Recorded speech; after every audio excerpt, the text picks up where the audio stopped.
From Relay FM, this is Upgrade, episode 478 for September 25th, 2023. This show is brought to you by Factor, Vitally, and Ladder. My name is Myke Hurley, and I am joined by Jason Snell. Hi, Jason Snell.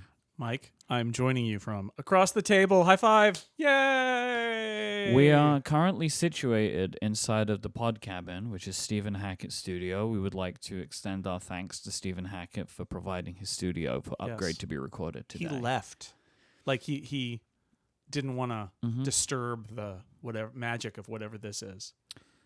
Well, the usual way that this magic begins is with a Snell Talk question. And Marlies wants to ask, Jason, while in Memphis, did you get to see the train that Stephen is so fond of? There's a train, right, in Memphis that makes... There are lots of trains. There are so many trains. Yes. And Stephen told me yesterday there's lots of trains in Memphis because there aren't many places where you have both river, air, and rail. So, like, there's a lot... Memphis is a cargo town, for sure. Which is very funny because Memphis... It's probably why FedEx is here.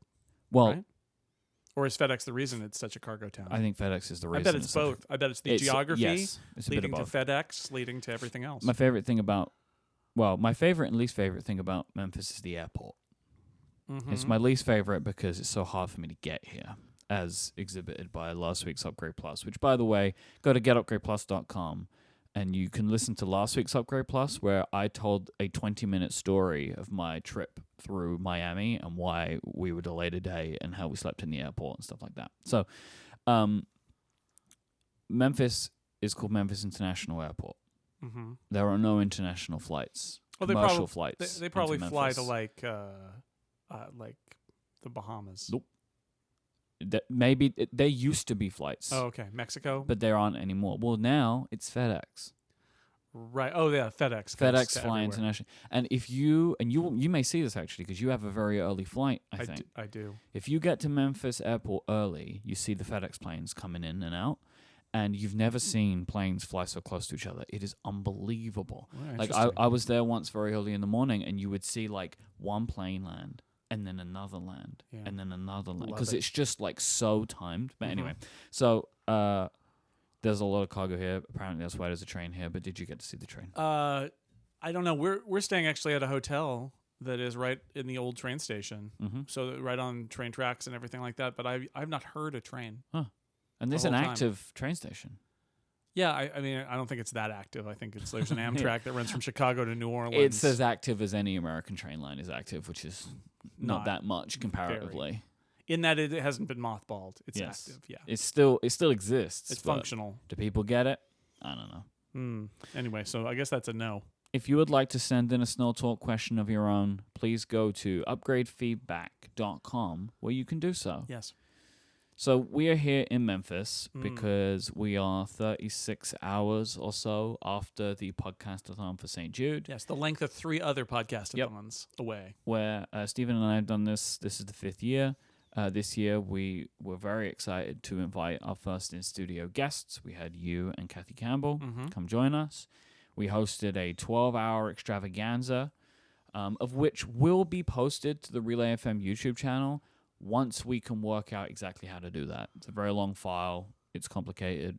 We have our best man working on the job. Yeah. I actually think best man's computer is downloading it somewhere. Locally, of course. Right behind us. Yeah, he's got to put it on his hard drive. He's got to put it directly on the hard drive. Yeah, it's Relay FM content. It goes on Stephen's hard drive. So this was part of our fundraising that we do throughout all of September. It's still September. We've got another week of September. You go to stjude.org/relay and you can still give to the kids of St. Jude. You can still sign up for a fundraiser of your own. You can still earn exclusive Relay FM merchandise for doing so. There are stickers available. There are wallpapers available, screensavers available. But all of it is to help the kids of St. Jude. I want to thank everybody who has donated so far. It's really... We've raised over $545,000 so far for the kids of St. Jude, which is surpassing everybody's expectations. We didn't know how this year was going to go. Times are tough economically. For this community to have come together to raise such a huge amount of money is incredible. But we're not stopping. We still have another week, and we don't stop because St. Jude won't stop until their life-saving work is done and that no child dies from cancer. With your support, we'll be one step closer to that day, one cure closer, one child closer. During the podcastathon, Stephen was joined by his wife Mary, and they spoke through this area called the Family Commons, which we also got to see the outside of and some of that when we took a tour, which you got to do for the first time. One of the most important parts of being a patient at St. Jude is that they give you the space to not just be a patient, to just be a kid. The Family Commons was opened this year. It's a 45,000 square foot space just for families. It's treatment and clinical staff free. There's no doctors, there's no nurses. It is just families. It is a place for them to rest and reconnect between appointments. This isn't even the housing. This is just a place like if you're going to be here all day, just come and hang out. There are music rooms, like they have recording studios, art rooms, maker spaces with 3D printers. They have places for the families to get coffee, to take calls. Maybe if you're a working parent and you need to call in, they have booths where you can do that. This space came about from the feedback from parents of St. Jude, from their patient, like St. Jude patients, so the parents of patients who were looking for spaces where they could get downtime together. So St. Jude built it. Right. Something other than the hospital cafeteria, which is traditionally the place that everybody has to go to if you have a moment where you need to do something or you need to get out of the context of being in a hospital.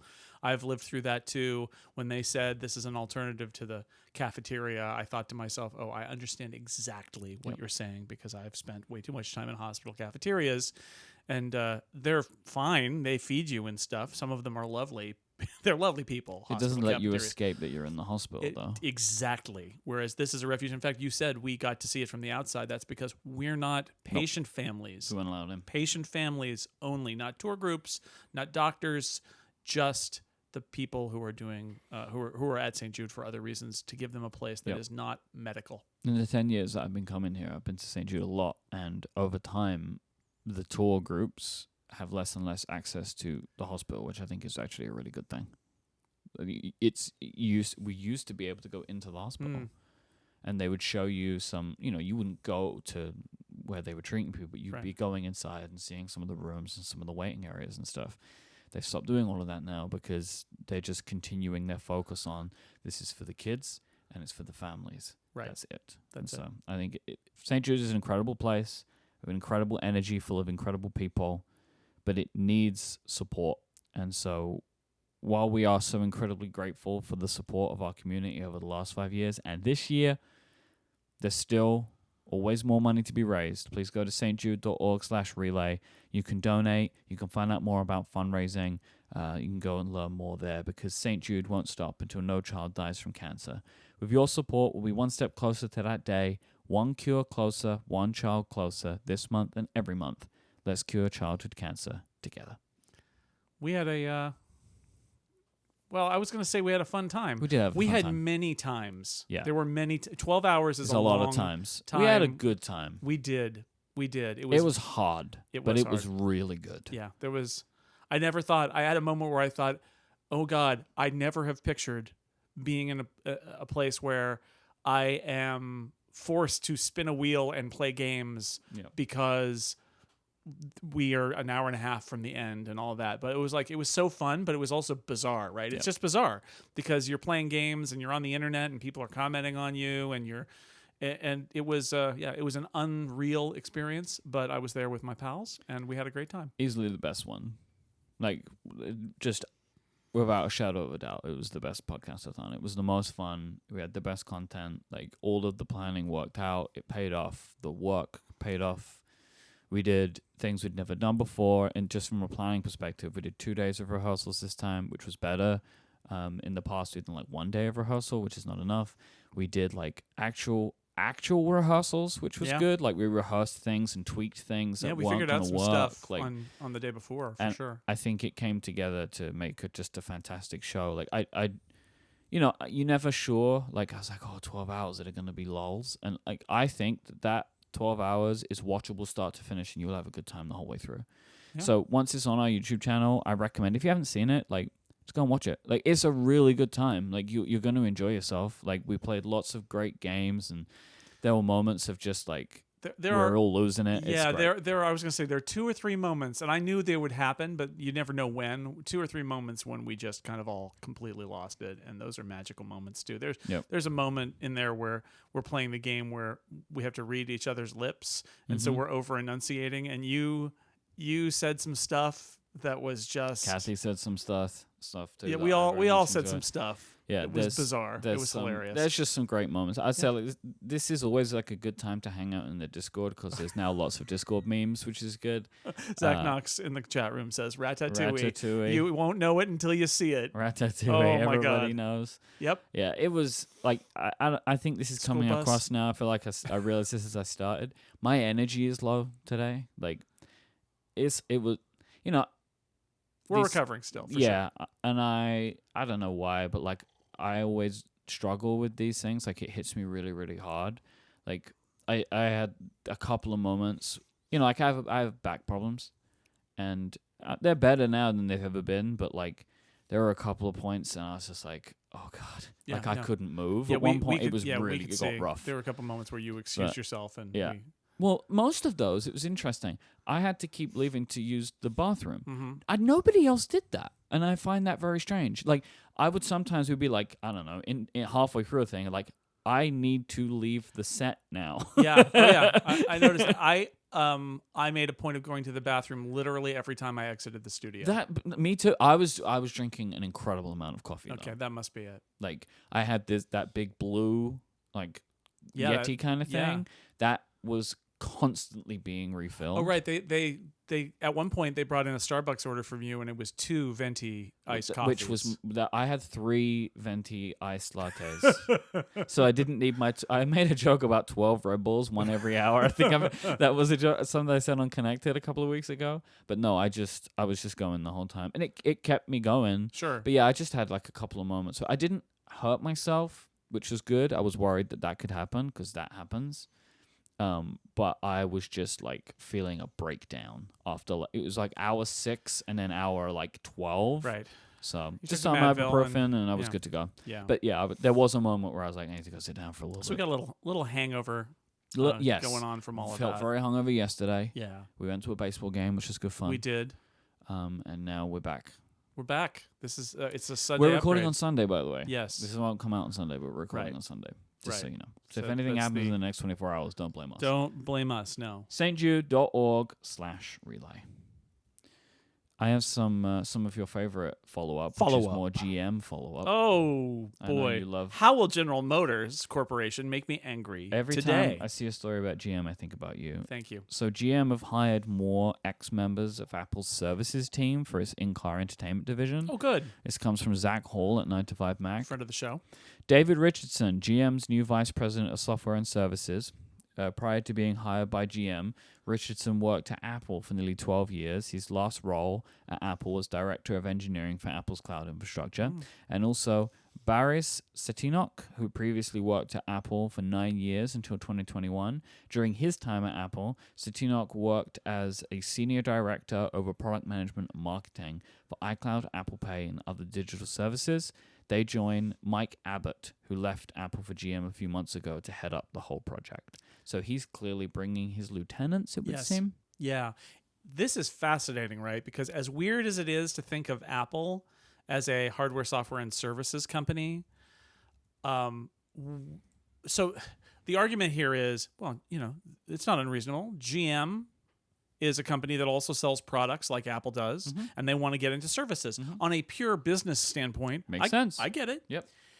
The problem I have, and look, maybe I'm sure these people aren't dumb. I'm sure they've got a plan. My problem with it is And stock. if I go back to the CarPlay decision, it's partially this fantasy that GM will be at the center of your life. And it is a fantasy because the difference between your General Motors automobile and your iPhone is that your iPhone is at the center of your life and with you all the time, and your General Motors automobile, with very specific exceptions, if you're a Lyft driver, I guess, or you whatever, like, it's not at the center of your life. You leave it. and do other things. And that's the problem I have with this is like, I don't dispute that there aren't things the GM could offer as services that could be valuable, but I'm a little bit baffled about how you make the leap unless it's, I mean, I could start to think about like partnerships or things like that, but like really the fact is we don't live in a world where your car is at the center of your life. We live at the world where the smartphone is at the center of your life. And it feels to me like they're trying to say we want to be like Apple, and like you can't, you just don't. I don't want to say don't even try, but what I want to say is know where you fit in people's lives. And by spurning CarPlay, I feel like they don't know, because that is the like the root of all of this is no, your car is more important than your phone. And I'm sorry, it's never more important than your phone. This is always something I talk about this a lot from a different. You made me mad again. Oh, what happened? No. General Motors. I'm sorry. This is like a thing that I think about a lot when it comes to like the App Store, where there's like a not necessarily like a delusion of grandeur, but just like an idea of grandeur, right? Where every big company believes that they are the most important. Exactly. Right? And like sometimes I sided that idea of like, who are Apple to tell Facebook what to do, right? Like, why does one get to tell the other what to do? Why can't they both tell each other what to do? Why can't they both just do whatever they want to do? Right. And this is GM saying, no one tells us what to do in our car. Right. And like, what I'm saying is I understand that. Totally. But I don't, and I understand that and I agree with that when it also can benefit the customer. But as of right now, it seems like it can't. Maybe they make the best in-car entertainment system ever known to man. Mm-hmm. Maybe. And then we can all say, well, they were right to do it. But it just doesn't seem like that could be possible because of what you're explaining. Of like, in-car entertainment now connects to our phones. Mm-hmm. But like, I know it annoys, like, I know like Tesla owners and Rivian owners are frustrated about the fact that it doesn't use CarPlay. But it's not like because it's bad. They would just like it because it would be easier. But everything I've seen is like, oh, people like what they make, right? Like, yeah, the challenge is integration with services, which is why I have so much pause when I see this, because there are a couple ways that this goes. One way is they say, well, we work with podcasts, but only with this podcast partner or only with Spotify. So listen to Spotify. And if you don't use Spotify for podcasts, or music is the other example here. Music is happening all the time, right? Then like different cars have different partnerships with different services, but and not Apple all of them. has been more aggressive with that. Like Tesla now does both Spotify and Apple Music when it didn't used to. But so that's part of the danger is like there's an app you care about. There's something that you really care about. And your car is like, nope.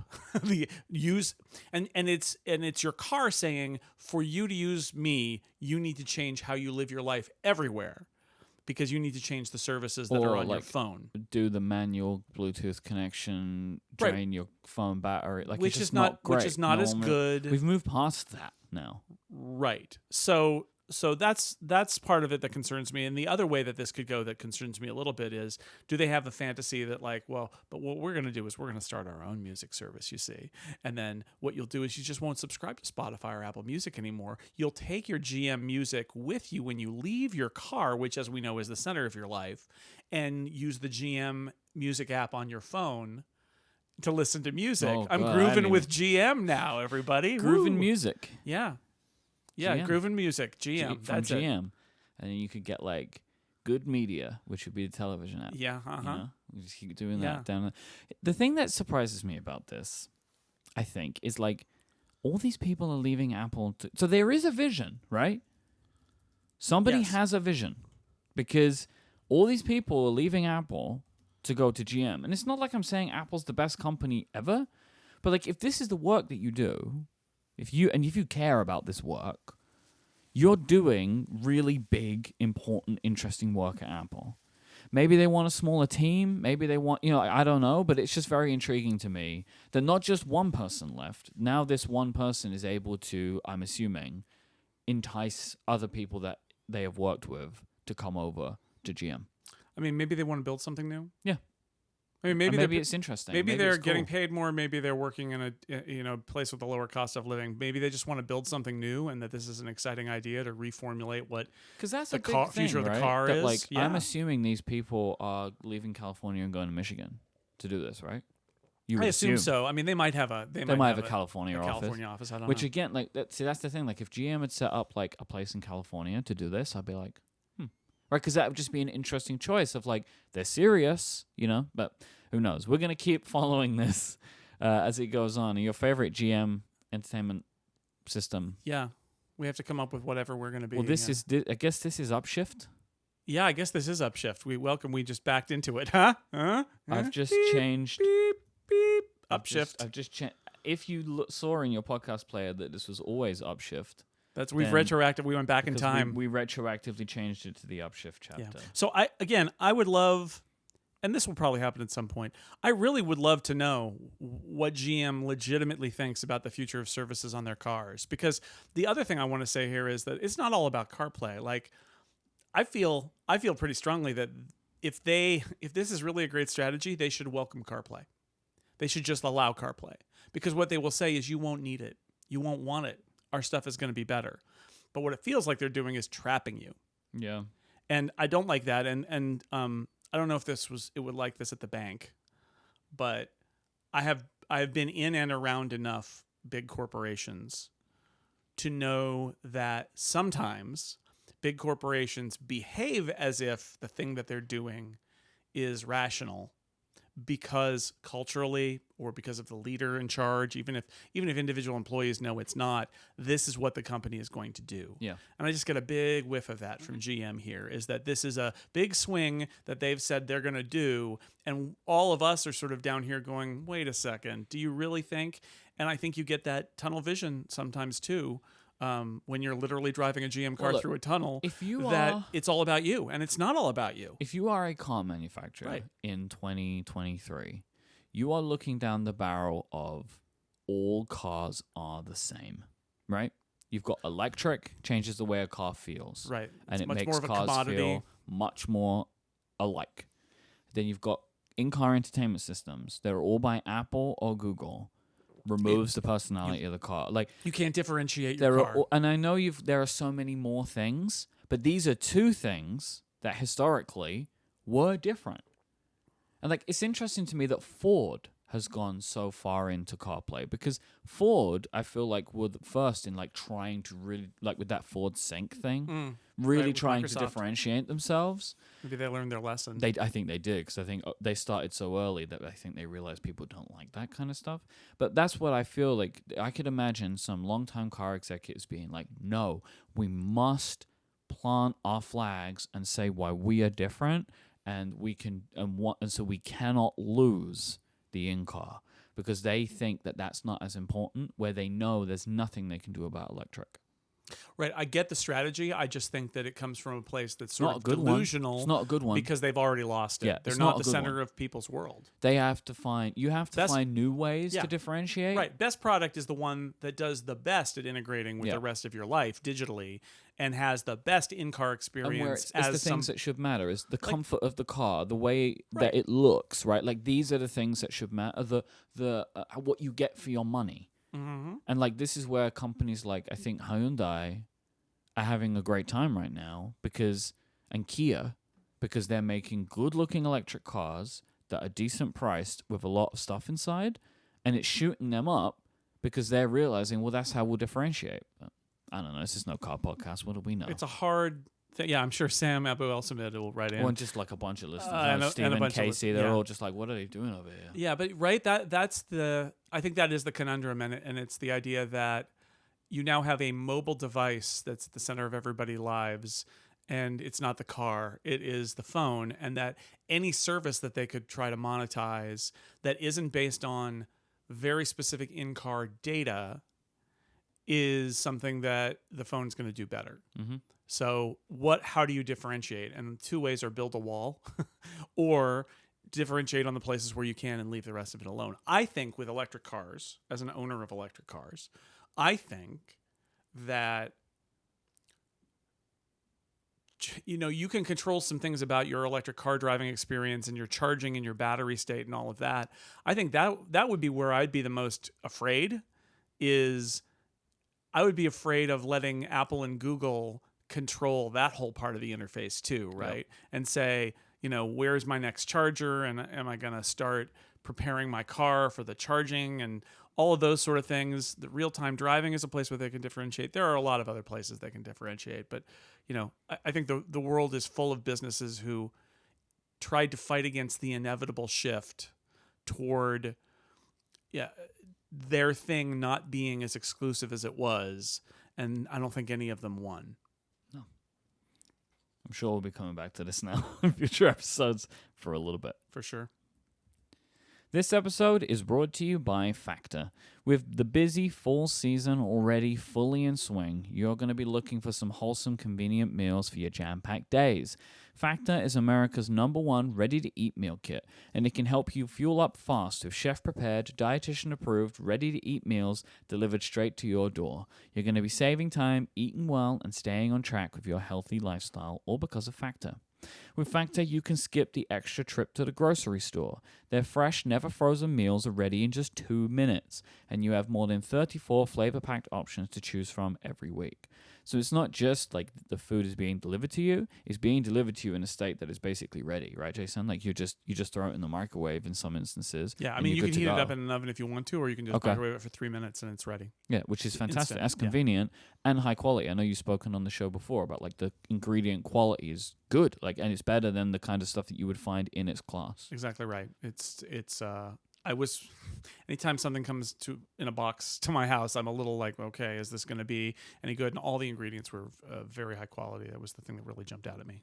And you can also level up, get something extra special with the Gourmet Plus options that are prepared to perfection by chefs and ready to eat in record time. So you can treat yourself to some upscale premium meals with ingredients like broccolini, leeks, truffle butter, and asparagus. I must be a fancy boy because I like the sound of all those ingredients. Plus, you can keep your energy up with lunch to go. Factor's effortless, wholesome meals like grain bowls and salad toppers with no microwave required. Then, to finish your order, choose from 45 add-ons, including breakfast items like apple cinnamon pancakes, bacon and cheddar, egg bites, and smoothies. And you can rest assured you're making a sustainable choice because Factor offset 100% of their delivery emissions to your door, along with sourcing renewable electricity and featuring sustainably sourced seafood. This September, get Factor and enjoy eating well without the hassle. Choose your meals and eat fresh. It's so simple with their flavor-packed meals delivered directly to your door, ready in just 2 minutes, no prep, no mess. Head to factormeals.com/upgrade50 and use the code upgrade50 to get 50% off your first box. That's upgrade50, that's upgrade50 at factormeals.com/upgrade50 to get 50% off your first box. Thanks to Factor for their support of this show and Relay FM. So you wouldn't know it considering we spoke about GM for 20 minutes, but it's new iPhone time. It is. So we've got iPhones. You got iPhones. I have an iPhone. What do you have? All of them. Okay, so you have one of everything, right? I have one of everything. What for my review. What are you using most, though? Well, I mean, I literally got it here in Memphis. On Friday? On Thursday night. So I migrated my 14 Pro to the 15 Pro just to have that as my in-pocket experience for the weekend, basically. And then I have one in a box that didn't get delivered to my house that I have because I wasn't there. That I have to go back to. I have the iPhone 15 Pro Max, which I bought here, and I'm mostly migrated. So I did the device-to-device transfer. It went way better for me this time than last time. I have a to-do list of things that I need to check. It's most like anything test flight related gets all messed up, right? And I have to sign into some stuff. But by and large, things have gone well. They're working well. The only thing that I've not been able to do yet, which I say is actually quite an important thing, I've not been able to move my eSIM over. And I think the reason is because it can't connect to my carrier network.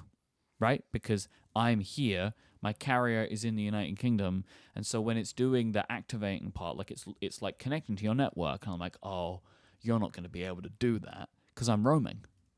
So it can't. That's what I'm expecting is the case, but I'll take care of it when I get home. I did it last year, and I'll do it again this year. Because we still in the UK, it's not the all eSIM thing. So you can use an eSIM, but you can also use a regular SIM, where in America, they're all eSIM, right? And so last year, I got my physical SIM transferred to an eSIM, but we just need to go eSIM to eSIM, and maybe I'll just need to do that when I get home. So right now, I've got 2 phones. I'm trying to use the new phone, and so I'm carrying around in my bag my old phone, which I'm tethering to when I'm out of the house. Sure, and that's working great. But it's new phone time, so gotta talk about new phones. So obviously I'm on 15 Pro Max natural titanium. Looks good. It looks real good. Like, I miss gold. I know. do. But I also got my Apple Watch Ultra, which I can talk about later on in the show. Pretty good match. They look pretty good together, and so that's the consolation for me. And I feel like I saw yours, that you have the blue, right? I have the Pro Max in blue. Pro Max in blue.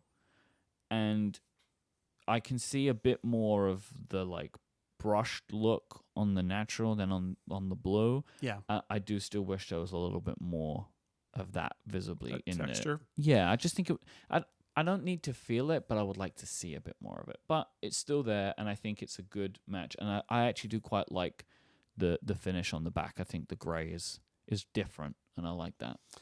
Yeah, I'm never going to get super enthusiastic about the gray, but I do think that the natural is a much nicer look than I really thought it would be. Seeing it on multiple phones since I've been here, I think it's a really nice look.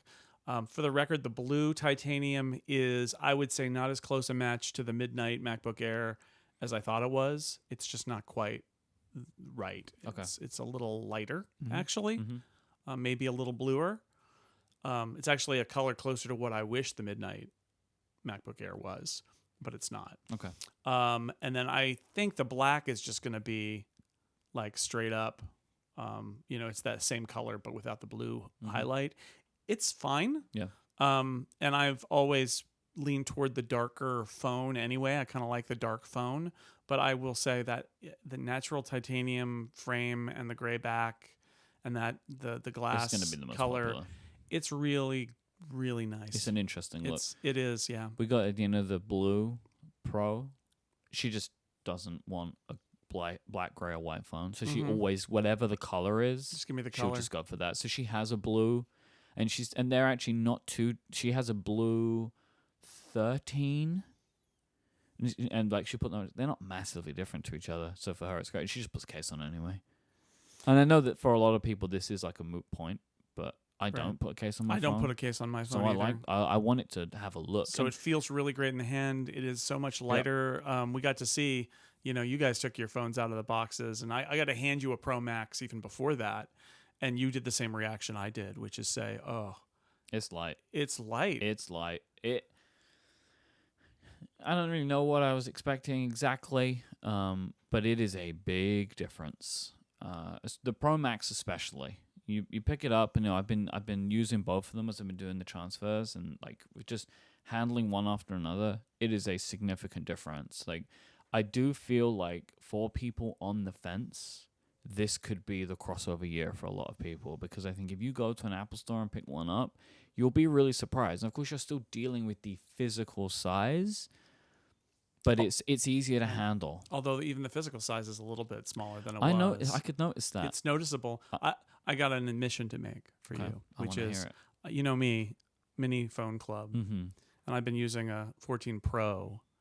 I picked up the 15 Pro Max, and I thought, this isn't that bad. It's not that bad. You know what, Jason? It's actually not bad. It's good. Well, it doesn't need to be bad at all. It can just be good, and I think it's very good. And I have been surprised, actually, by the feeling of the smoother edges.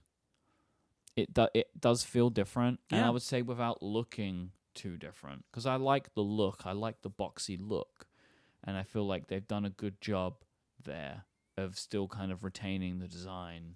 It does sort of feel like that. I know this isn't technically what happened, but it feels like sanding down the edges of a piece of wood. Everything is just a little bit smoother around the edges than it was before.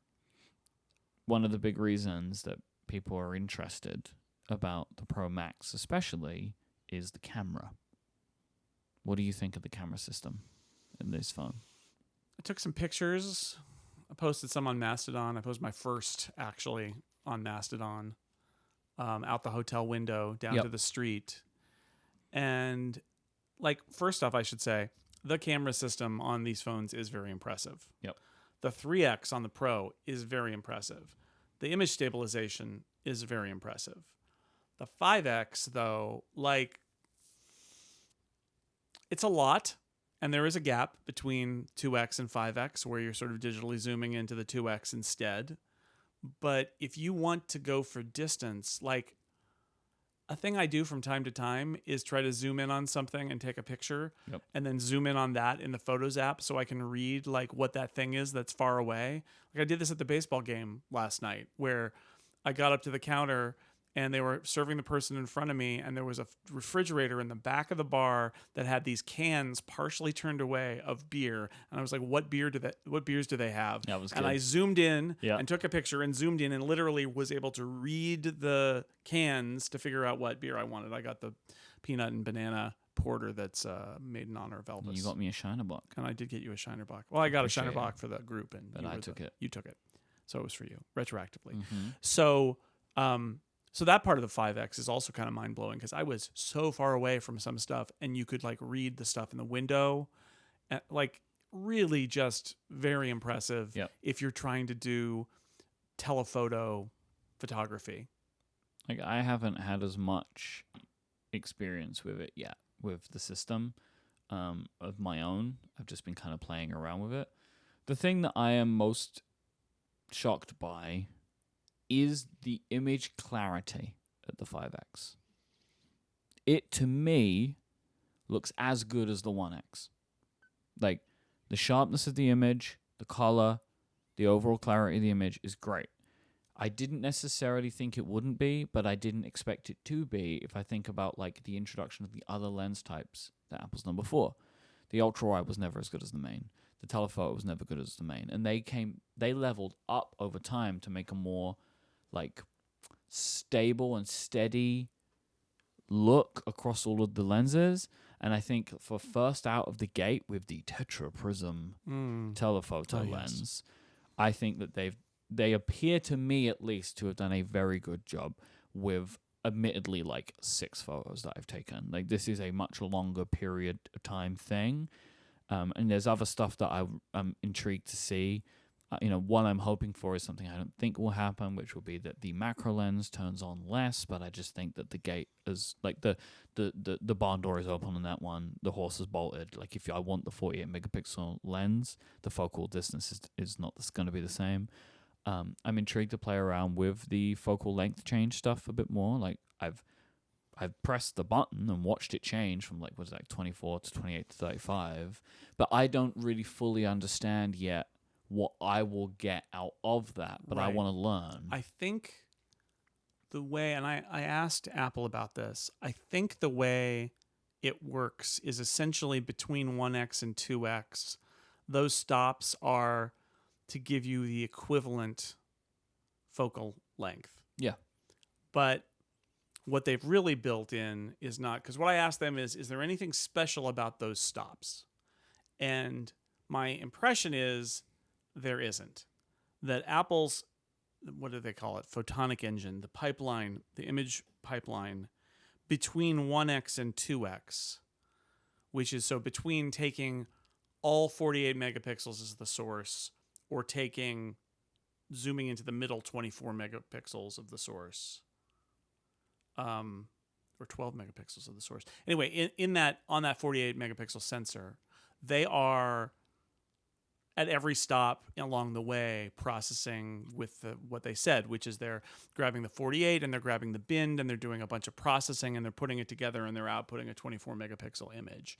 So essentially those things are affordances for people who are comfortable with those sort of like stops, because it feels better to say 35 millimeter than it is to say 1.5 or whatever, but that they're processing it everywhere along the way between 1X and 2X through that image pipeline. And that's one of the ways that they can get a much better quality image out at 24 megapixels. I'm just happy to get the 24 megapixels. Like, I was just sitting here taking some photos of you because I was like pressing the little buttons to see what happens at 1X. The images look really good. color is good. Like we got good lighting in here, but just overall the detail is very good. It's like this is a thing that I am excited to spend more time doing, like just to see like how good is this 24 megapixel stuff. But I like that these focal length things exist. If anything, just to maybe help me frame an image a little bit differently, easily. So I'm gonna play around with it. Like I'm gonna see what it does. One of these images that I just took of you, it did the automatic like, hey, could this be a portrait thing, which is fun. So that just popped up there. Because I am a person and or dog or cat. Yeah. So like it's just next to where you have the options for the live photo. They just sit right there. So I have in the same menu live options and portrait options. I think that's a really good way of doing it. That's nice. And then if you edit, you can actually change the focal distance and everything. Yeah, which I would do because I always like to bump it down a little bit. Although this is a very good portrait image of you, I will say. So there we go. Yeah, while doing a podcast. So I mean, this is the thing, right? Like this 5x lens, it's going to tell the story of the Pro Max. I think the way that people react to it in the short and medium term is going to just further push which is the most popular of these devices. And, we spoke about it. It seems like so far the Pro Max is selling really well. And I expect that that's pretty similar at the beginning because it's like the biggest, most phone, which I assume sells its best earlier. Maybe so. And then, maybe the mix gets a little different over time. But I'm expecting that if the story continues to be told of like, hey, this is a really cool camera system, that maybe it shifts the Pro Max to become even more popular this time. And I think that would then more likely inform in the next couple of years iPhone, iPhone Pro, iPhone Pro Max, iPhone Ultra. Just if the big one continues to get a bigger slice of the pie, what more can you do to push up the price? Because I do not expect, personally, that the 15 Plus, is going to really make much ground this year. And I think that's going to be made even worse by the fact that the other big phone is really cool and different. I think this is an even harder challenge for the 15 Plus. I know they're in totally different price brackets, but I could imagine if somebody just wants a bigger phone, maybe they'd be more likely to opt for the more expensive one this time than they would have before.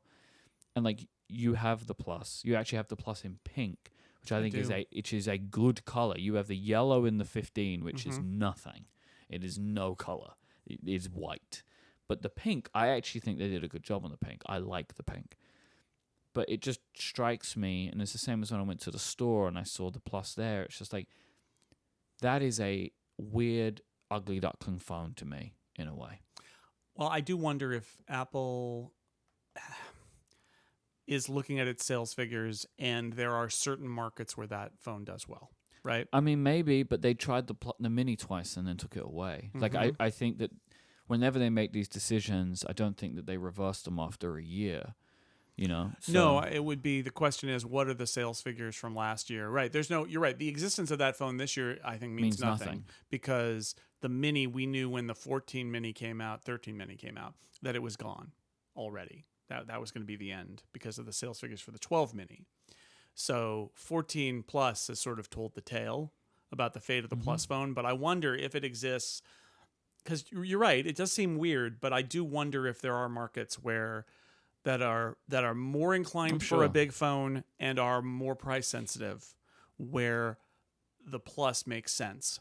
It's also possible that it doesn't make sense. The thing that I agree with you, but the thing on that is the exact same story we were saying about the Mini. Yeah. There are markets that are more price sensitive, and that was the cheapest one, right? Yeah. And didn't work. People want a smaller phone. Like, this is a story we hear all the time, but it turns out obviously not, because Apple got rid of it. Like, there are, of course, people that care about both of those things, but obviously not in the numbers that made it a sensible phone to continue. So I am now full on the train of Ultra, and I already can tell you one of the features I want from the Ultra. I want a fourth lens. Okay.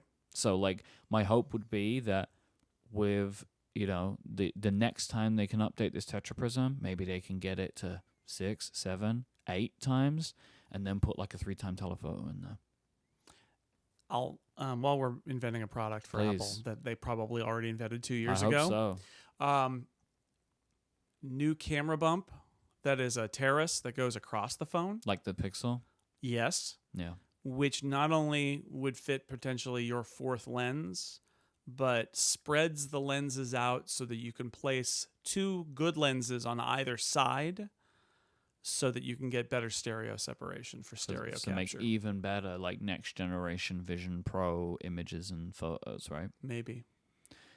That would be a bold design change, right? To do something like that. But But if you're going to have an Apple or an iPhone Ultra, do it. maybe that's where you make those kind of bold changes. Or down the side or whatever. But like if you had them, if you had them more in line, that gives you the stereo separation I wouldn't mind too. that, like that whole top part, just go the whole way across, and put a bunch of lenses in on the top, something like that as a new design. But I mean, then you're shooting vertically, and they would have to address that. But I don't know. I mean, but it's better than these two next to each other, right? The ones that we currently have, which apparently can do this spatial video. Right. So like if the two that are one on top of the other can do it, if there's one on one corner and one on the other corner, it's surely going to be better. You would think. You would think. Do you have any more to say on the hardware, the camera, or the design, the colors, that kind of stuff? Well, so when we talked, I had already tried them at the hands-on. I don't know if I have a whole lot to say there. I continue to be kind of disappointed by the color. I thought your perspective on the pink was really good. It sounds like, I don't know the green, but Lauren's getting the green, so we'll see. People who've gotten the blue or seen the blue say that it's essentially white. I think blue and yellow, And yellow from the is images I've essentially seen, white. are just like, you could probably mistake them. Like that, it's a Very subtle. odd, very except, odd. Except for on the camera Which glass. looks so good, and it made me like, oh, do it to the whole thing. Like whatever the makeup was to get the really like saturated color in the camera bump, the whole phone should be that color. They were so close. Yeah.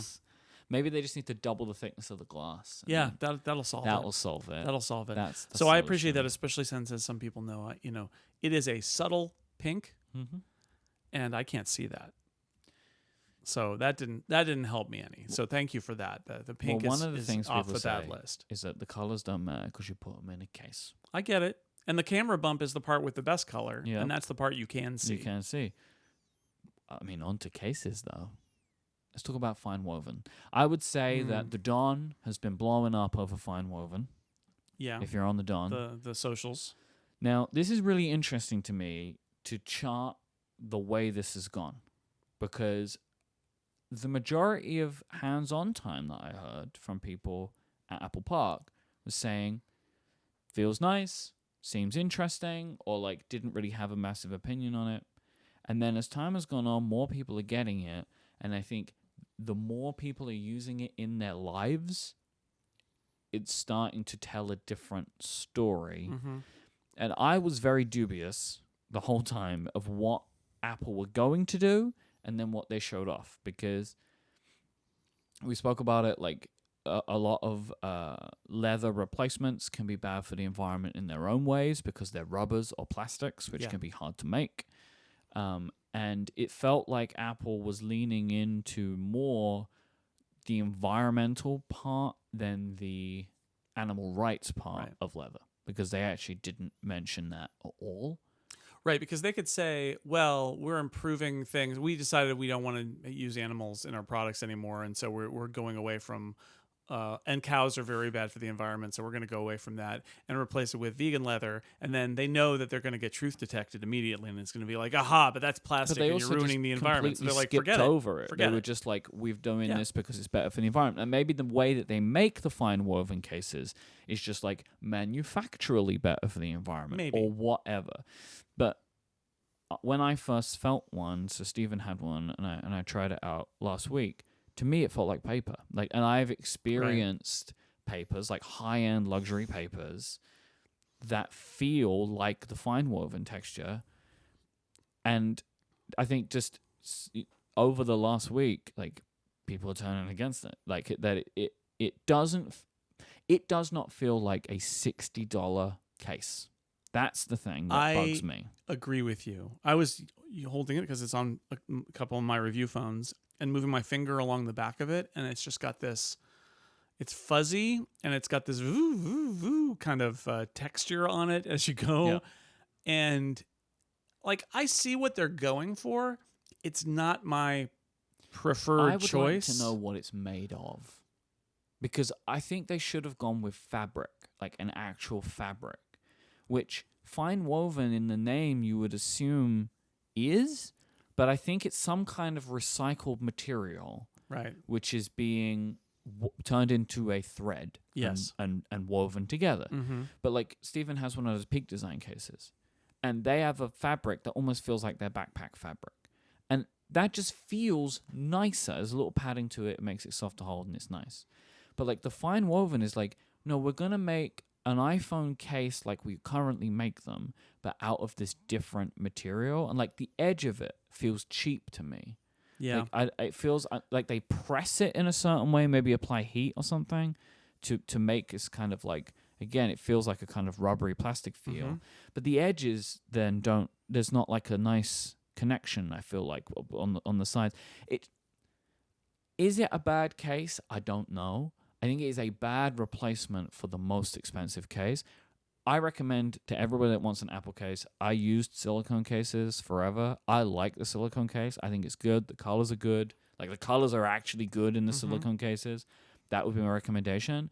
But if you are a leather phone case company, you are rolling in it right now. Yeah. Like the Nomads and Bellroys of the world, they're just having a great time. So, a couple of things here. One is I thought you were going to go down this route and you didn't, but I recommend that if you ordered a fine woven accessory and haven't gotten it yet, if there's any opportunity for you to try it, like touch it from like a friend's case or go to the Apple store, consider doing that, because I'm going to just throw out the alert. I think a lot of people are going to be dissatisfied, and it would certainly be easier. I don't know what their return policy is for iPhone cases, but like certainly a lot easier if you just never even open the box. Because you may be disappointed. Again, everybody's going to have their opinions. I'm sure there are people out there who are like, oh, no, I like it. Like, okay, right? But I think we need to shine the bat signal here. That's like, This is not great. I don't like it either. Have a teardown, which I'm currently scrolling through that someone put in the chat. I mean, it's an awesome teardown, but it looks like what I expected. It is some kind of woven plastic, and they're doing a bunch of things. Like our friend Federico had like stained his last night, and I fixed it as staining it and stuff. Like, I agree, this is just not a good. So this is not good. This is what brings me to, I think, my bigger point about where Apple is here is like, look, okay, Apple accessories are more expensive. Why are they more expensive? Because Apple wants a big price margin. There are a couple reasons for that. One is they're the only company that can make cases that have the Apple logo on it, and some people want to have an Apple logo on their case because they want to show off that it's an iPhone. And if you put it in a case that's not clear, you don't have an Apple logo. Okay, so they got that going for them. They are the original equipment manufacturer, so they know all the specs. Although, truth be told, everybody already knows all the specs, and all the other case makers are on top of it somehow, right? Okay. But Apple likes making money, and here's the big thing. When you buy an iPhone on the Apple Store, online, or in the Apple Store, you are immediately like, oh, would you like an Apple case? Apple case, Apple case, Apple case. And so in a scenario where you were offered like 10 different cases, you might make a different decision, but you're not. You're offered the Apple cases. So you have to go out of your way to say, no, Apple, no. I'm going to get my phone from you next Friday, but I'm going to shop around for cases. And where do I do that? I guess on Amazon or whatever. It's so much more convenient just to take what Apple gives you. Because you've got to assume as well, like you said, right? Like any third-party case that you're going to buy is not designed with all the knowledge in mind. Like, I've seen a lot of cases for the pros that have a cutout for the action button. That's not what you want. You want a button in the case. Mm-hmm. Apple did that because they know. They know. So, like, when you're at that checkout screen, you're like, well, I could get the case from X company, but how well is it going to fit? Right. I know the Apple one's going to fit. This is the power of that. And Apple makes these cases. So they make the silicone one, which you have recommended to people. I don't love the silicone one because every time I put it in or pull it out of my pocket, it sticks. I understand that. I don't like it. It's one of the reasons I just go caseless, but I used to have a leather case. But here's the big one, which is Apple charges a lot for its cases, but they bear the stamp of Apple, not just the logo, but of quality. They are the first party. They know their phones backward and forward. And while you always know you're going to pay more for an Apple case than you are for a third-party case, you're getting something out of it. They are providing, I would say, what is the quintessential Apple thing, which is value for money. You spend a lot of money, but you're going to get something good. Mm-hmm. And what it feels like to me is that whatever group is in charge of iPhone accessories, it feels like they lost sight of that to me.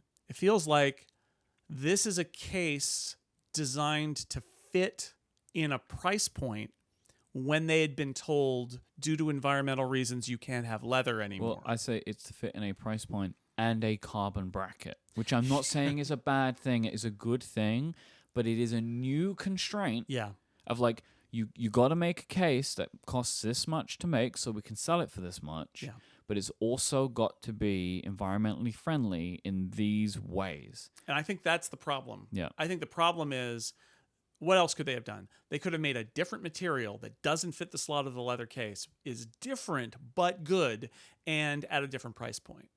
But that's not what it feels like they did. What they were told was make a replacement for the leather case at the leather case price point with our huge margins, but in the carbon envelope. You're limited with the materials. We don't want to pollute the planet. We don't want to increase carbon. You're limited with your materials. Go innovate. It has to protect, and it has to be durable in the ways that it needs to be. And in that context, the people who came up with the fine woven case, this may have been the best they could do.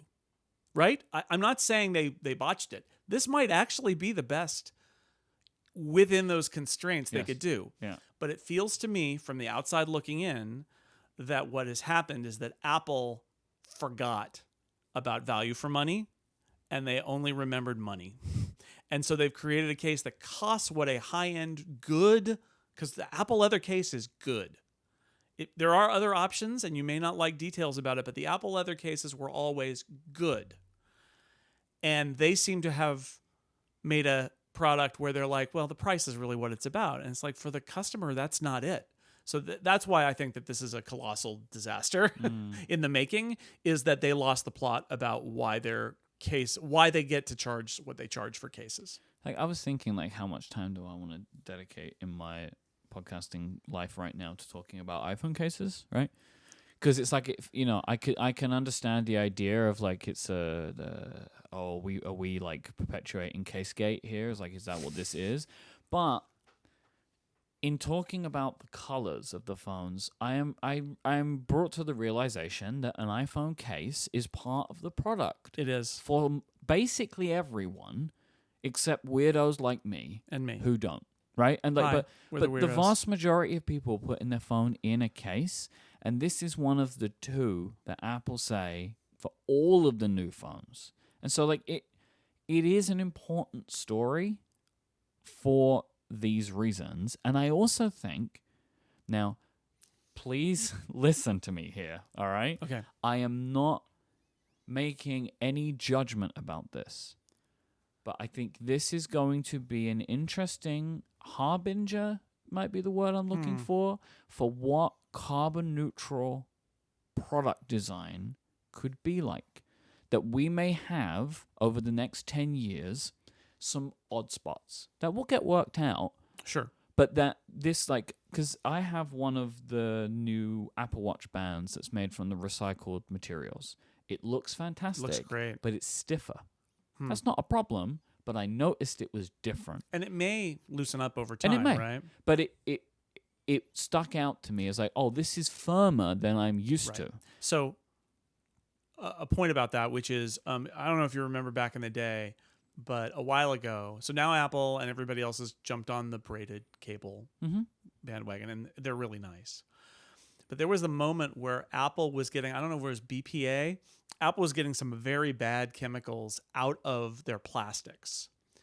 And where you noticed it most was in their cables, because they used to have these cables that were plastic cables, but they were soft and supple. They bent, they moved as you wanted. They were really nice. And what was the chemical that made them soft and supple and nice? A chemical that kills people when it gets into the environment and gives people terrible diseases. It's bad. They're like, okay, we got to take that out. Well, guess what? Their cables got stiff.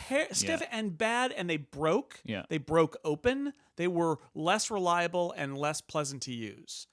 And we've gotten sort of back to the point where cables are nice braided. again. Yeah. I hope that braided cables don't kill anything. Please. Braided cables, please be nice.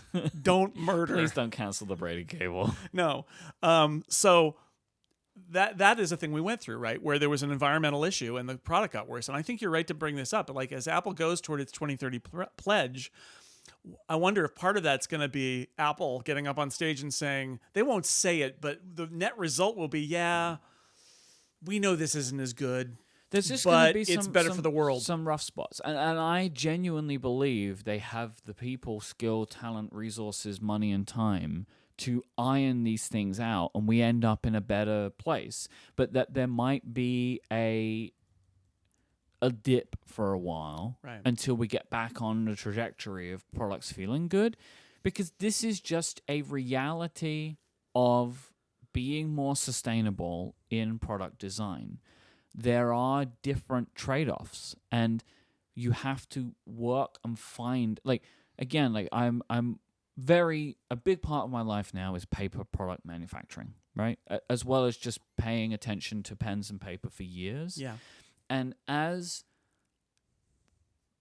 time has gone on, so there's a recycled paper that I'm really interested in right now for something that I hope to be able to bring to market at some point in the future. And it is the thing that is interesting to me about this paper is it's not full of flecks of color, which is very normal in recycled paper because you're recycling paper and it's not all the same color. Right. And one of the ways that this was done was bleaching it. It's like, no, that's bad. But there's a company that I'm working with, and they have a process of making a very good paper very well with minimal environmental impact. But it's taken a really long time to work that out. Right. And so like that's what I expect to see more now. And Apple's got they have the money and the time, desire, money, care, resource. They can't. The value add of an iPhone case must be huge. Mm-hmm. They can't afford to get a bad reputation because there are many companies that are very willing to take your business. Well, somebody in our chat, maybe it was Zach, said, it was Zach, said, think about Apple Watch bands. I've never bought a third-party Apple Watch band. I bought one, and disappointed me. I might. It was bad. Now. But here's the thing. I'm worried about that. What if Apple were to come out and say, well, we've replaced all the fine watch bands that you love with new materials that are better for the world? Well, there are fine woven bands. I know. I'm scared now. I know. And I looked at them at the event, and I actually thought that they fit better in the context, but they were clearly just meant to ape the old product line, right? Yep. So this is the danger, is for the Apple Watch bands or for cases that it's not Apple... If they're not perceived as being, it's expensive, but they're good, right? It's expensive, but they're quality. If the perception is it's expensive and you shouldn't buy them because they're not very good, they're just trying to take more money out of you. That's when the magic spell collapses and the reputation becomes, don't buy the Apple stuff. Only buy the iPhone from Apple. Get everything from there. There have always been people who shop and are like, oh, I can get a deal on a third-party thing, and it's a little weird, but it's cheaper, and it's like, great. Specific needs, like John Syracuse. Exactly, right. But the last thing Apple wants its sweet, sweet margins, but it also doesn't want a bad reputation for its products, and that's the danger. And I want to come back to something you said earlier about, like, it's funny that we're talking about cases a lot, but so many people put their phones in cases. Reminds me of a conversation we had in one of my favorite episodes of Upgrade, which was something that actually every year Apple does a better job with this, which is it used to be so painful to move from one iPhone to another. So painful. And you might think, well, yeah, there are issues this year, and there was an OS update issue that we didn't even mention that was like annoying, and they kind of messed that up, and you had to update both your phones and all of that. But it's so much better than it was, where it's like hold the phones together and they pair and it knows what your Apple ID is, and you take the camera and look at the other camera and it brings things over and it offers you migration. It offers to back up your iCloud. All that stuff didn't used to be there before. And the point of that episode way back when was like the day you buy your phone should be the happiest day of the year in some ways, right? It should be like, yay, it's new iPhone day. And instead it's like, oh, it's such a pain to transfer it all over. So the cases are part of the iPhone upgrade program, right? Not the program, but you know what I mean. They are part of the upgrade process, the system, the experience, if you will, right? You get a lousy case, it hurts the iPhone. Yep. Because somebody is like, yeah, because a lot of people aren't going to be finicky and they're going to be like, oh, I'm going to send this back and I don't like this. They're going to put it on and it's going to get stained and they're going to not like the feel and they're going to remember they spent $60 or whatever on it. And they're going to be like, oh, this Apple case. And it's going to weigh down the whole product. Episode 56 of Upgrade. The upgrade program. The migration experience. Oh, yeah, the migration experience. Yeah.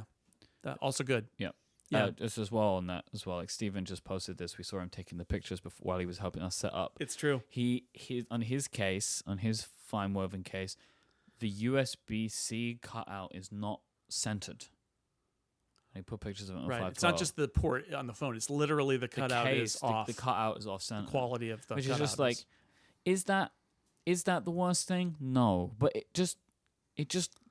It's not great. It's not great, right? Like not great. Again, like we were talking. You know how the phones are made. And this feels, and that's why I keep coming to back to this being a systemic problem. This feels like a case where parts of Apple say we're going to do this, we're committed, and Tim Cook and company are like, yes, absolutely. And then it has this unexpected trickle down to this other area where they're like, what? We can't do leather anymore? Seriously, I remember Matthew Panzarino at TechCrunch writing a few years ago about how Apple has some of the best leather people in the business. Well, they're all gone, right? They've been dismissed because they're out of that business. They used to make leather sleeves for iPads and MacBooks and stuff. It's all as luxury goods, and they're really good. All gone. I always wanted one, but just like had no reason to own it. Occasionally, they would randomly send me one along with a laptop review, and I'd be like, "Why?" I remember the first time they did them. It was like with the iPad Air something, or like the iPad. No, I think it's like the 11-inch iPad Pro or something. And Federico got a review in it, and they gave him one, and it had like the thing for the pencil. Yeah. And I was like, "Oh, look at it! It's so good." So anyway, they got all those people were dismissed, and they had it came to them and they're like, geez, what are we going to do? Which we said before. That's what it feels like. It feels like this is a thing where the decision was made at a high level. The assumption was made that everything was going to fall in place, and everybody was brilliant at Apple and they're going to figure it out. And what these people did was come up with the best solution they could and pitch it and be like, sell, fine woven, rich Corinthian leather, but not leather, fine woven fabric. Yeah. And nobody said the emperor had no clothes, or they did, and they were like, well, too bad. Sometimes 2030. there's just nothing you can do about it. It's just not right. The train is already on the track. This is what we're gonna get. But we'll see, and we don't know how quickly they can change their strategy, but.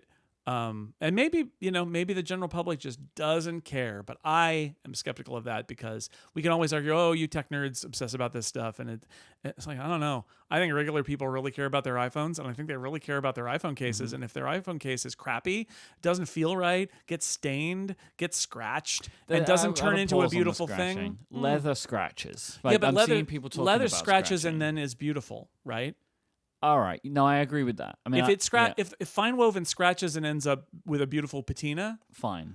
I will concede that. I doubt it. But yeah, you're probably right. But like I've scratched iPhone cases on week 1, but after about 6 months, they are all just sort of like soft and the fact and that textured. they scratch isn't a problem. You're right. It's the way it looks when that happens over time and how that's going. Those are all the dangers here, and I am sure that within Apple there's a red light going off somewhere. I mentioned USB-C with Steven's case.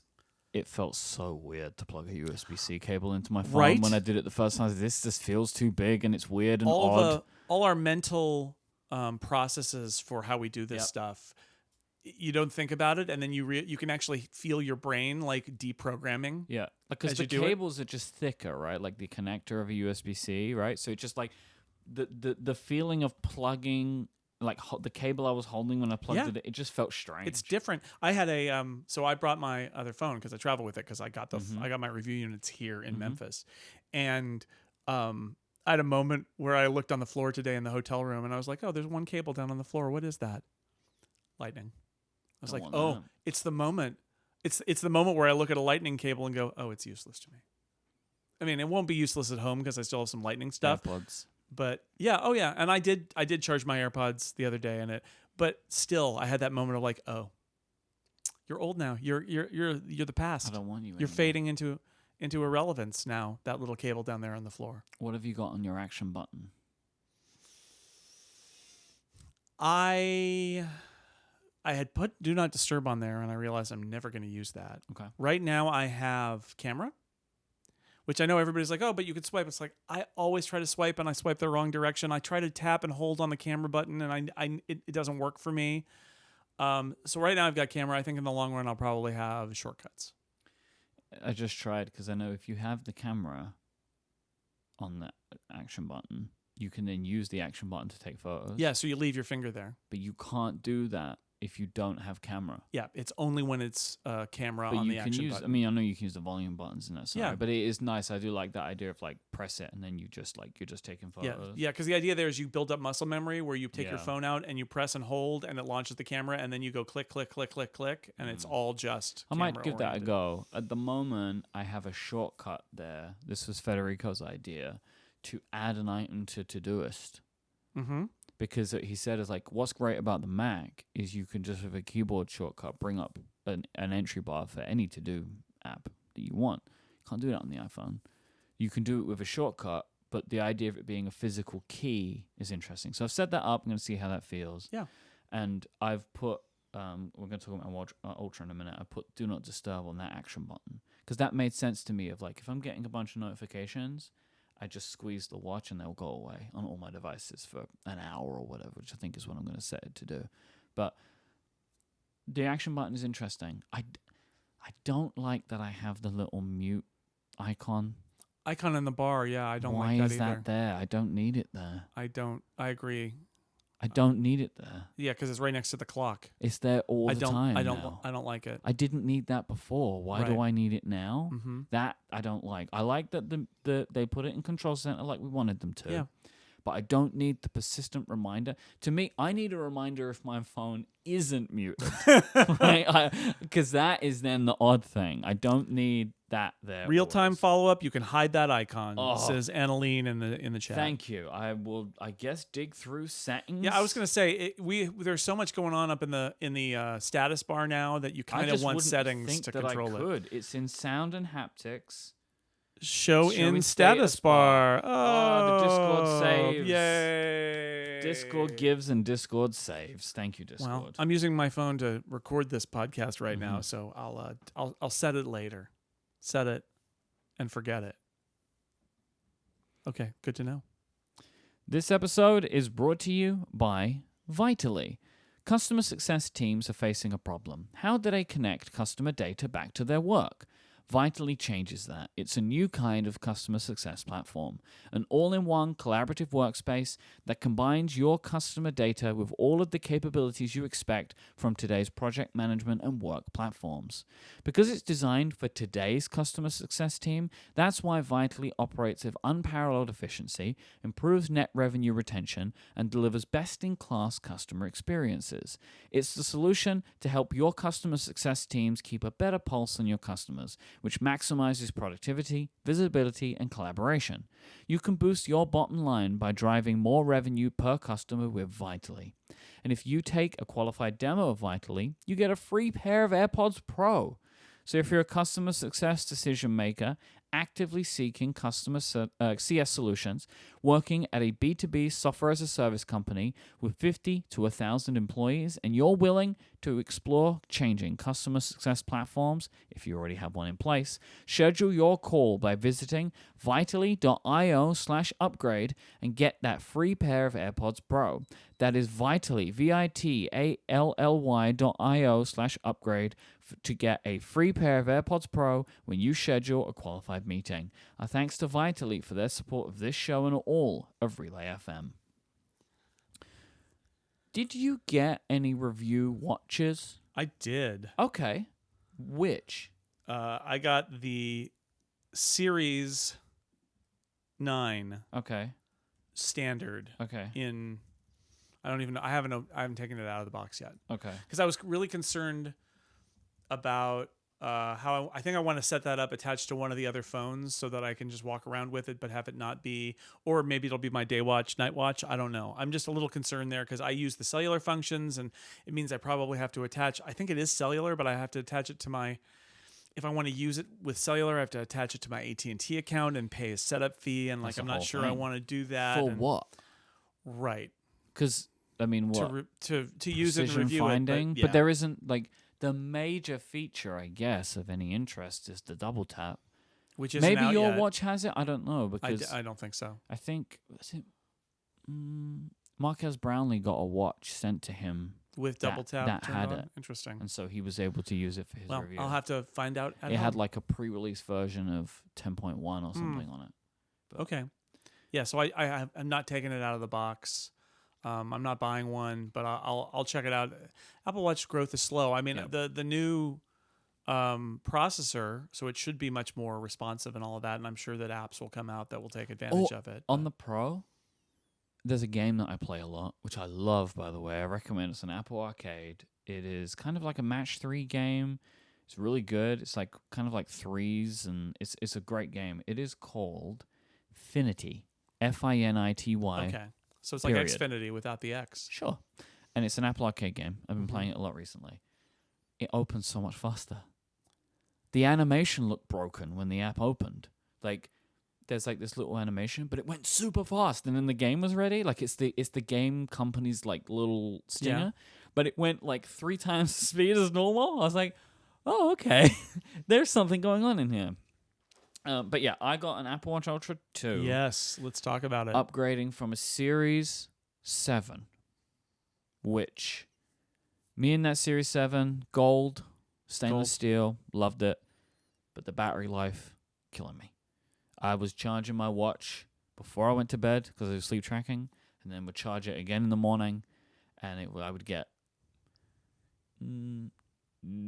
like I was getting like 10, 11 hours battery life usually a day. So like I would get to about 9 o'clock at night and I'll get the 10% battery warning. This is happening every day. And that's with like, on average, I guess like the main thing for me there, like on an average day, I would clock in at about 45 minutes of activity, like exercise time, which is just from walking. So like that and just like regular watch use would kill the battery basically every day. So I'd held off getting the original Ultra because I wasn't sure that I was going to like the way it looked and felt. I then experienced it a few months later and liked it, but decided I would wait because I did not want to upgrade like 6-8 months before or whatever. So I thought I would wait, and I figured maybe there would be some differences. There are, but they're slight, I guess. The look of it, I enjoy. It's big. It is big, but I knew that. But I like the flat display a lot. I like the color of the display. The brightness is wild. Like how bright this watch is wild to me.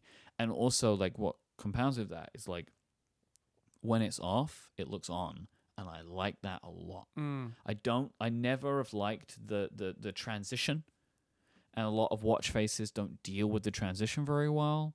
But I've found that some of the watch faces that you can apply color to, it doesn't look that different anymore from when they're in the always on mode and when they're on. So I appreciate that about it. The hardware of the watch is interesting to me. The action button, okay. Like I have not accidentally enabled it yet, but I know I'm going to, and I'm going to see what that feels like. I'm not a big fan of the crown guard. I don't need that. I would prefer everything to be flat and there to be the crown. The crown feels fine to use. I think it's a bit bigger, but it's also got the kind of texture on it. All of this stuff is fine. The overall thing the only thing that I actually really don't like about the Ultra 2, I knew, is that it's too tall off the wrist. It's big. It's a big watch in a dimension that I don't want it to be big in, but that just is what it is.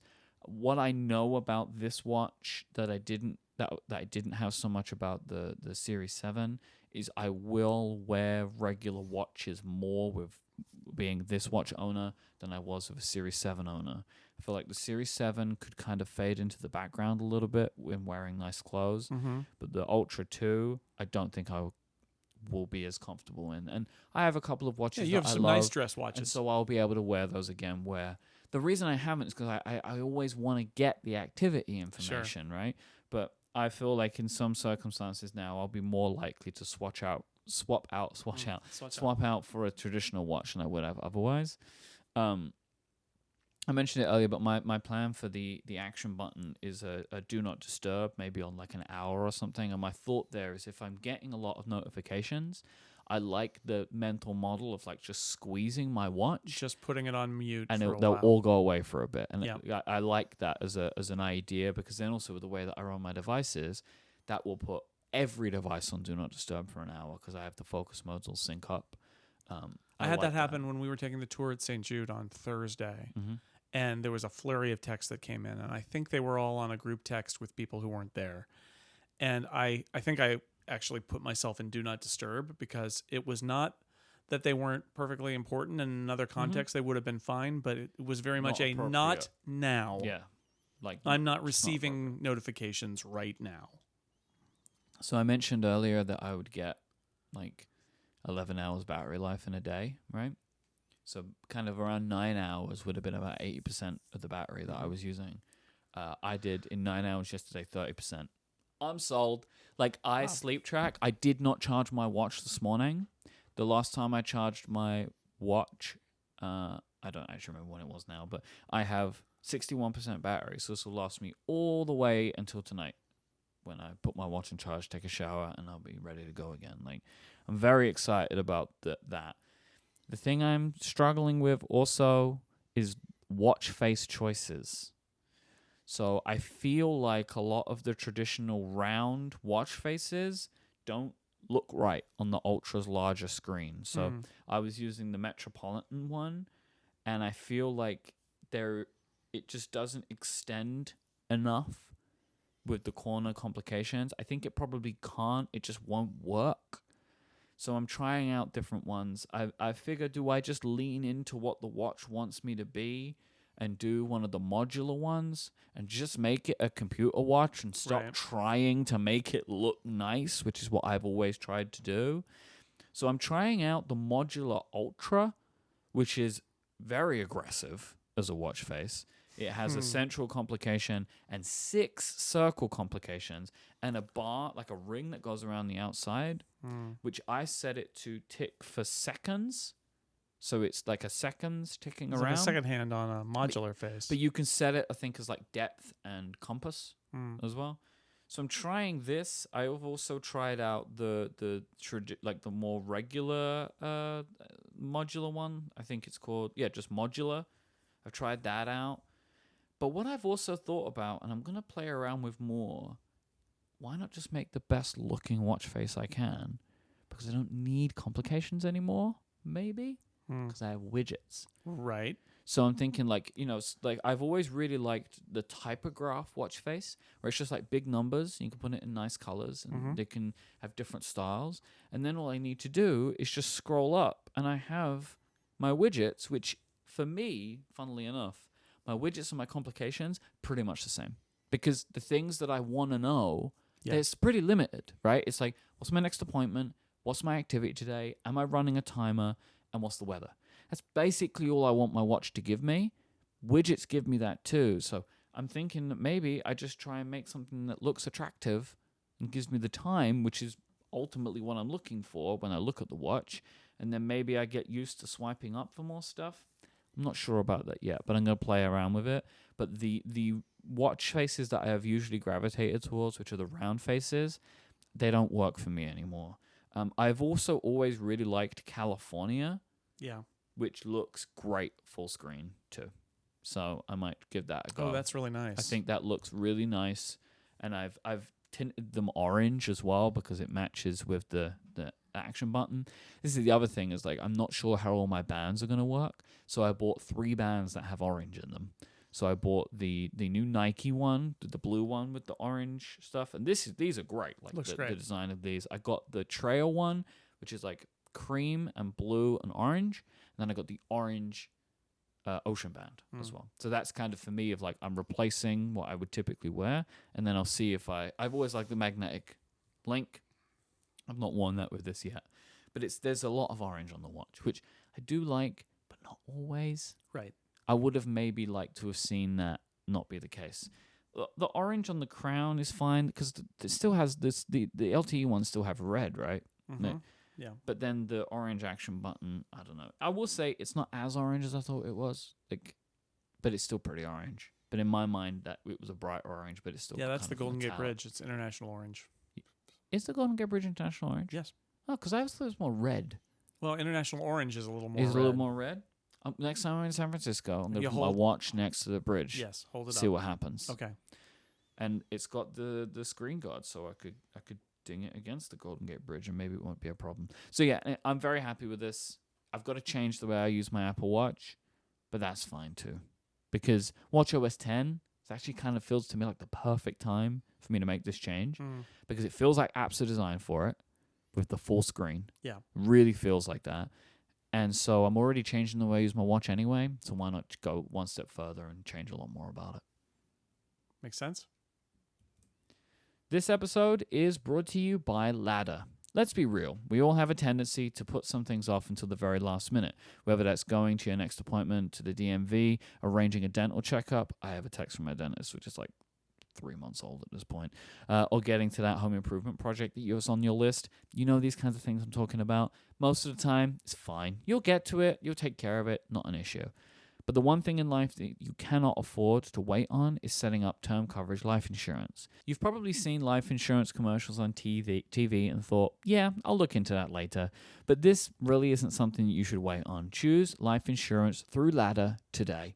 Ladder is 100% digital. No doctors, no needles, no paperwork. When you apply for $3 million in coverage or less, just answer a few questions about your health in an application. Very easy to do so. Ladder's customers rate them 4.8 out of 5 stars on Trustpilot, and they made Forbes' best life insurance list of 2021. You need just a few minutes to apply and a phone or a laptop. Your Ladder's smart algorithms will work in real time, so you'll find out if you're instantly approved. There are no hidden fees. You can cancel at any time, and you'll get a full refund if you change your mind in the first 30 days. Ladder policies are insured by insurers with long, proven histories of paying claims. They're rated A and A+ by AM Best. And since life insurance costs more as you age, now's the time to cross it off your list. Go to ladderlife.com/upgrade today to see if you're instantly approved. That's ladderlife.com/upgrade. One last time, that's ladderlife.com/upgrade. Our thanks to Ladder for their support of this show and Relay FM. Should we do some Ask Upgrade questions to finish today's episode? Whoa, watch out for those lasers in this room, Jason. They're bouncing all over the place. I had a question that I brought into the document that I wasn't going to do today, but I liked it because it mirrors all the way around to some of the conversations we've been having in today's show. I think it actually matches with 2 of the bigger conversations we've had. This comes from Brad. With Apple's 2030 environmental commitments, where does this put the car project? It's a good question. The idea is that it's an electric car. So they never had an internal combustion engine project. I think the idea there is that, especially if you're moving everybody to electric and reducing the pollution, that's a good thing. But there are lots of issues with battery parts, especially. But I would say you're starting to hear Apple talk about using recycled materials in their batteries, right? Isn't it recycled cobalt? I think they said. So I think when we were watching it, Gray was very impressed by that. I don't know why. So I think what you're seeing, because Apple Car, if it happens, it's going to have materials that, first off, they're also doing some offsets, and there's I've definitely gotten some emails from people and like press releases from organizations talking about carbon offsets, and Apple insists that these are the good ones, but the problem with carbon offsets is you're still emitting carbon, and then you're paying to plant a tree somewhere and say that's equivalent, and there are lots of debates about how equivalent it really is, and it really isn't in a lot of cases. So they might do some of that with the car. I do think, though, that in the end, the biggest question I have about that is the batteries. And Apple makes lots of products with batteries. So for Apple's 2030 pledge, they're going to need to do a lot of work. And I imagine they're already spending huge amounts of money working on ways to fix their battery cycle to reuse materials in their batteries as much as is possible as well. They've done that with a lot of their other parts on their devices. And, they don't want to be the company that's taken stuff out of the ground sometimes in places where the environmental impact is huge and the human impact can be huge. They don't want to do that. They do have the money and the motivation, like we said before. So I think that they're working on that because they've got to that commitment has to apply to all their batteries and all their devices by 2030. The thing that I was wondering about with this question is just like the sheer manufacturing required, like additional manufacturing to make cars. Right. That seems like a lot. Yeah, well, that's the question about the whole car project it does seem like a lot, doesn't it? Yes. Maybe they would have a manufacturing partner and they would make sure that their electricity or they would offset it by buying electricity over here and saying this is for that plant or whatever. Yeah. I don't know. If they makes it harder. It out, though, it does give them just another reason to say why they're doing it. Like we're trying to remove more cars from the road, but there are questions still about whether electric cars are actually that much better. It depends. I hear a lot of arguments about it. Yeah, I mean, a lot of the arguments are about the source of the electricity because it needs to be from clean electrical sources and all of that. But in the end, they're devices that don't burn gasoline and therefore literally just emit those gases into the air. So that's good, but it has to be backed by a lot of other things. Because as well, that's how Apple are doing it too, right? Like I forgot about that, but again, I heard MKBHD's review and it was a reminder that was surprising to me of the carbon neutrality of the Apple Watch is also all the electricity you'll ever use to charge it is the way that Apple, like that's to make it a fully carbon neutral product. It's not carbon neutral manufacturing, but all of the electricity. If Apple, by 2030, every product Apple makes, they are also building into that idea the electricity to power that product for its expected lifespan. Right. That's hard of a car. Yeah. Yes, it's true. That's a lot of power. Although the trick there is that you can also build a model about the increase in the percentage of green sources coming in. And my guess is Apple's not paying for green energy for all the electricity that charges all the Apple Watches. They're paying for the percentage of electricity used across the world to charge Apple Watches that's not coming from a green source. Yeah. Right? That's what they're doing. Yeah. So they could anticipate that over time that percentage is going to keep going down, and so their cost there will go down. But you're right, cars use a lot of electricity too. I think what I find most interesting about this environmental commitment to Apple, well, it's two things. One is their scale and their resources put them in a unique position. It makes it harder because every Apple product is millions, right?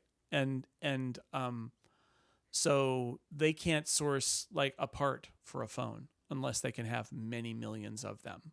And it totally changes how they do business. But they also have massive resources. So for a company like Apple to do this, really interesting, they're probably going to push in a lot of areas and even create momentum in areas that might need that momentum, but they need somebody behind it. So I find that fascinating. And the other thing I find fascinating is, and this is the semi-political version of this, I'm sure Tim Cook and Lisa Jackson know what they're doing. What they're doing is preventing other big companies from claiming they can't do it. Yep. And that's really interesting because they're going to make life harder for their competition and for other companies and other businesses because everybody's going to be able to say, Apple is doing it, why aren't you? And the little trick when Apple does this sort of thing is Apple is always, of course, uniquely positioned to do it better. So it gives them a competitive advantage, because if the world comes in and says, Apple's, you have to do this because Apple's doing it, and their competitors like, okay, they're not going to be able to do it as well as Apple. And that's going to hurt them or cost them more. And it makes Apple more successful. So there's that business aspect of it too. And if I had an investor, I was an Apple person, I had the investors come in and say, why are you doing this? That would be the answer, is we think we can do this. Everybody's going to have to do it, and we're going to do it better than everyone else. And so we're going to win. And so it's good for us as a business to do this. That's the way you make that argument. Anthony asks, do you think that ProMotion, having the word pro in its name, will preclude it from ever appearing in a non-pro Apple product? I have some thoughts about this, because it hasn't yet, right? So like, we have the dynamic island, but there is not a ProMotion display, and there's also not an always-on display. And I feel like ProMotion at the moment maybe and the always-on are kind of linked together. But anyway, this is the higher refresh rate display, right, is the ProMotion technology. Mm-hmm.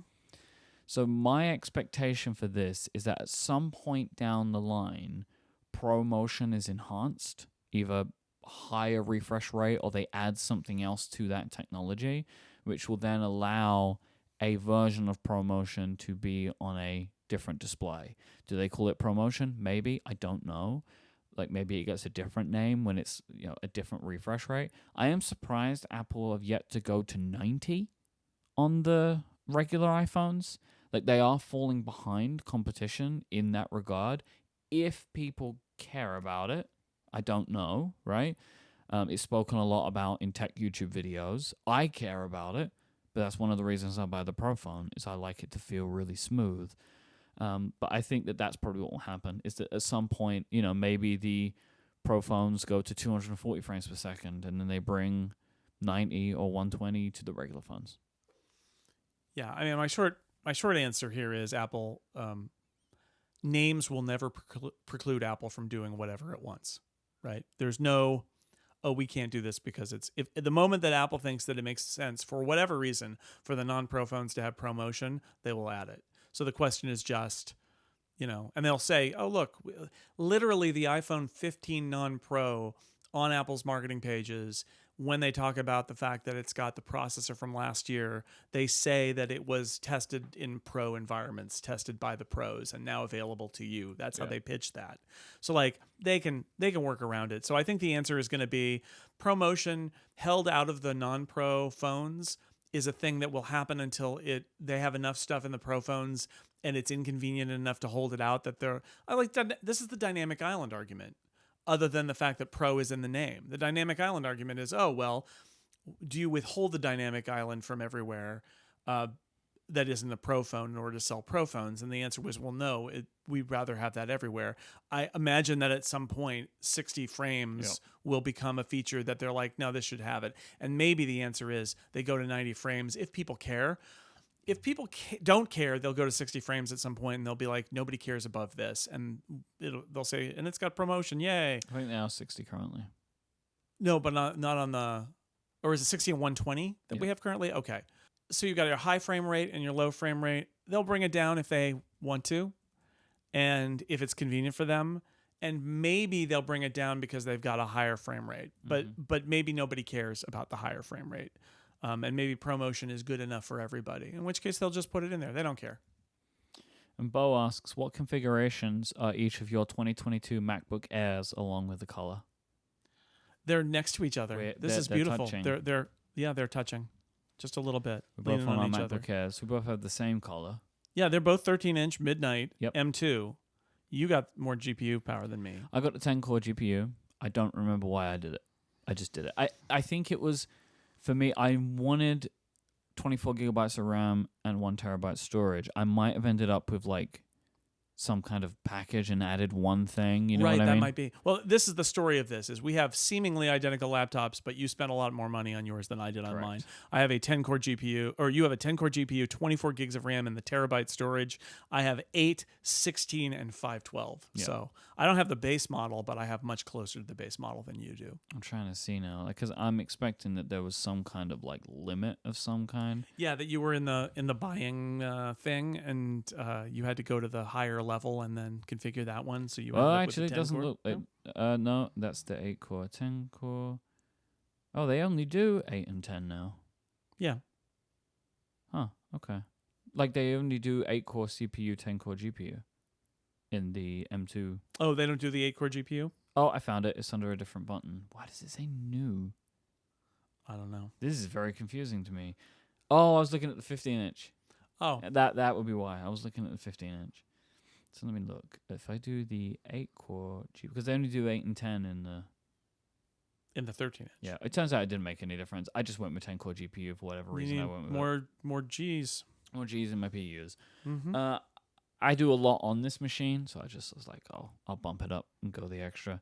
And this is my main computer. This is what I do all of my work on, and it really. is not mine, so I'm fine. I love it. Yep. Please don't forget, go to stjude.org/relay, give often, give generously, and help us support St. Jude Children's Research Hospital in their fight against childhood cancer all throughout September. You can send us your feedback, follow-up, and questions at upgradefeedback.com. You can check out Jason's work at sixcolors.com. I'm assuming you'll probably have some device reviews within the next Don't give me a deadline. The next time, within the next amount of time. Yeah, within an amount of a span of time, I will review devices. You can also hear Jason's shows here on Relay FM and at theincomparable.com. You can also listen to my podcast here on Relay FM. You can check out my work at cortexbrand.com. It's that paper well. you were talking about. There's paper there. We also currently have subtleties on sale for a limited time. And hoodies. And hoodies. But don't buy those. You'll buy our hoodies again sometime soon. This is a lightweight hoodie. Okay. So the upgrade hoodie is a Great. thick hoodie. Yeah, this you're is right. The subtle one is Buy a them lightweight all. hoodie. Buy all the hoodies. Yep. You can find us on Mastodon. Jason is at jsnell, JSNELL on zeppelin.flights. I am at iMyke, IMYKE on Myke.social. The show is on Mastodon as Upgrade at relayfm.social. You can watch video clips of the show there and on TikTok, Instagram, and YouTube, where we are at Upgrade Relay. We're also on Threads. I am at iMyke, IMYKE. Jason is at jsnell, JSNELL. I am going to do something to tidy this up further, but I don't know what it is. It is long. It's long. We'll slim it down. We'll find a way. Thank you to our members who support us of Upgrade Plus. Thank you to our sponsors, that is Factor, Vitally, and Ladder, for their support of this episode. But most of all, as always, thank you for listening. We'll be back next time. Until then, say goodbye, Jason Snell. Give me another high five. Woo!